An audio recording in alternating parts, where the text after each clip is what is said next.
Hey, what's up guys, it's Gibbs here, and today we're back with another video.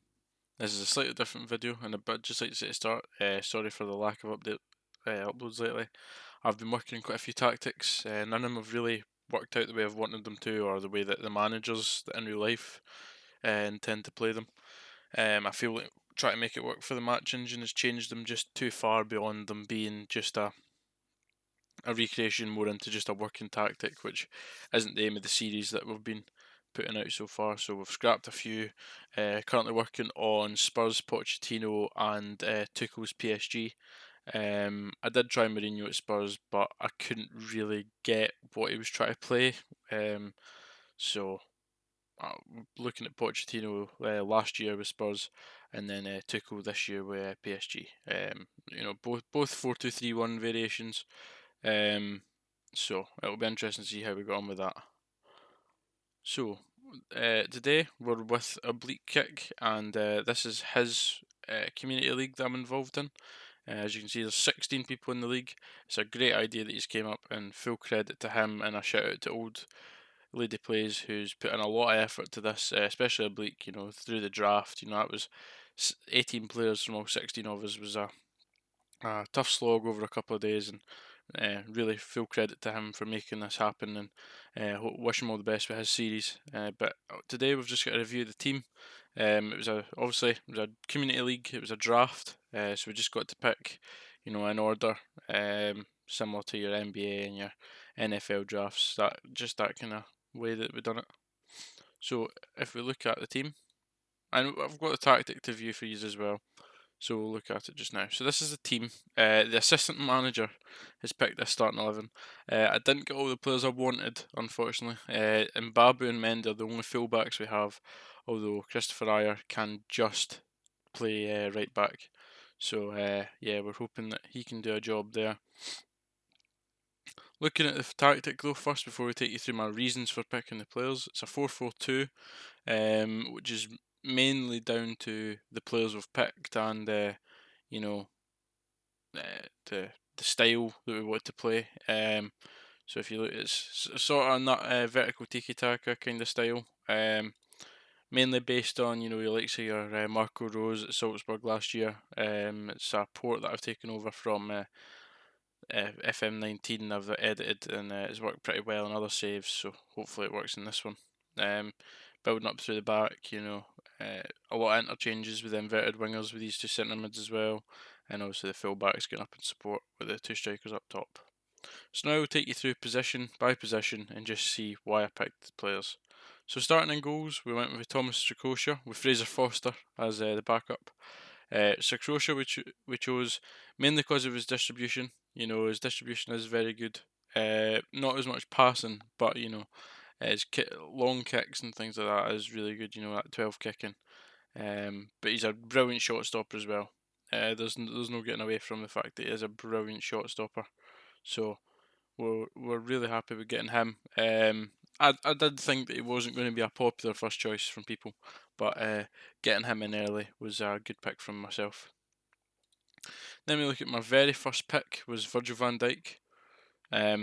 I really wanted to, just start building from the back. I felt like if I could get a solid defence to start with, then the kind of midfield and attack would just be able to survive themselves. It's not worked quite as well as I would have hoped, with some people making really good picks, but we'll get on to that in a second. But Virgil van Dijk, nothing much I really need to say about him. He's an excellent all-round player. He could pretty much play anywhere on the pitch and do well. So yeah. And to go to his left, we went with Aymeric Laporte. So the two best centre halves in the Premier League, in my opinion, without a doubt, are the two best. One left-footed, one right-footed, which is perfect for how we're wanting to play. So both of them really good at the ball at their feet. Both of them really good at defending. You've got Van Dijk with that pace as well, just to get back. On the right back was Kevin Mbabu. Now my first choice right back was picked. So Kevin Mbabu was my second choice, mainly just because of his acceleration and pace. Stamina as well is a big thing for the fullbacks in this system. Work rate, really, and determination. I've used them in previous ones. I've used them with this tactic before, and he performed very well. So it was a no-brainer to bring him in and see how he could get on in this one. On the left, we've got Ferland Mendy. Very similar. Work rate 16, pace 16. Not the best stamina compared to Mbabu, but it will do. And he's a very good, competent fullback going forward. Defensive stats aren't just as good. However, we're really looking for that attacking presence from our fullbacks and hoping that these two centre mids can drop in and help. Moving on to the midfield from left to right, Julian Brandt at left mid. Again, it wasn't my first choice, but it's a very solid pick that we got there. I think there was a couple of others in the draft that were looking at him around the same time as I picked him, so I was lucky to get him when I did. And I think he'll provide real good, style with us. We'll look at the other winger just quickly, Volland. I'll explain in a second. I don't know why he's playing at right mid. He should be another striker. However, playing at right mid's not too bad, I suppose. Very good going forward, obviously, as he is a striker. Defending, he won't be too good, and coming into the middle, he won't be amazing. So that's the only issue with that. But can't be helped when we're just doing a draft and it's picking my assistant manager. So we just need to deal with that.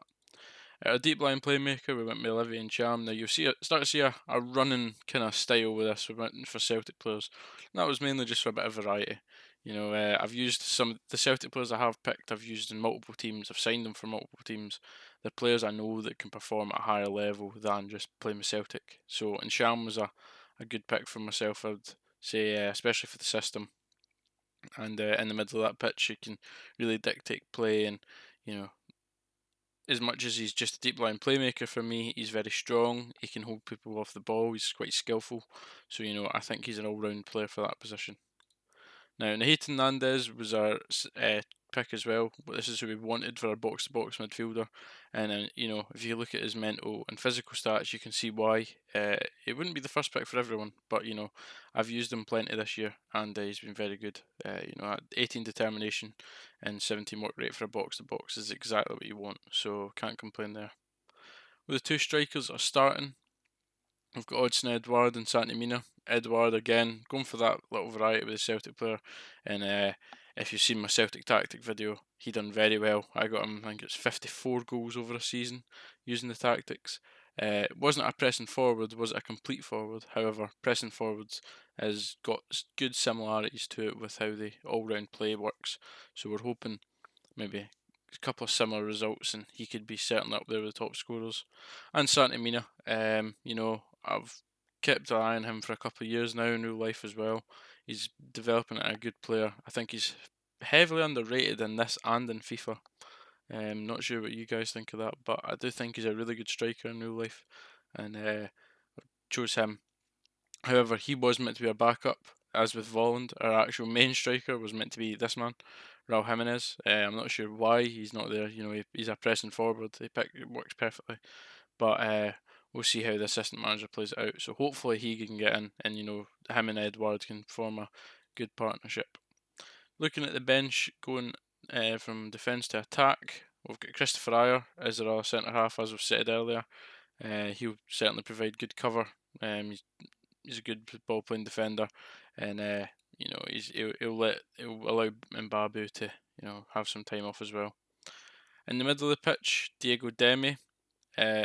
He was in first. We were looking at him as a deep line playmaker, but Ntcham getting him as a pick was really good for us. So hopefully Ntcham can really prove why he should be there in front of Demi. And then we've got Leandro Paredes, just for that deep line playmaker role, pretty much. He's a really good passer of the ball. First touch 16, technique 16. His vision, I'm pretty sure, is pretty good as well. Yeah, 13. So we can't complain with him. Again, it was another outside pick that we weren't expecting a lot of people to get. As you'll see with a lot of this team, that is what we went with, to try and get as strong a team as we can, with limiting the amount of risk to losing players. So then we'll go to the wingers. We did get Jonathan Okone for the right, and also the left. He's a player that he can't play really in that position, but if needs must, he can come on and play, and also he gives cover to the striker. But he can play inverted winger, perfectly in the right, and pretty well on the left. So I see no problem in him coming on and playing right on wing.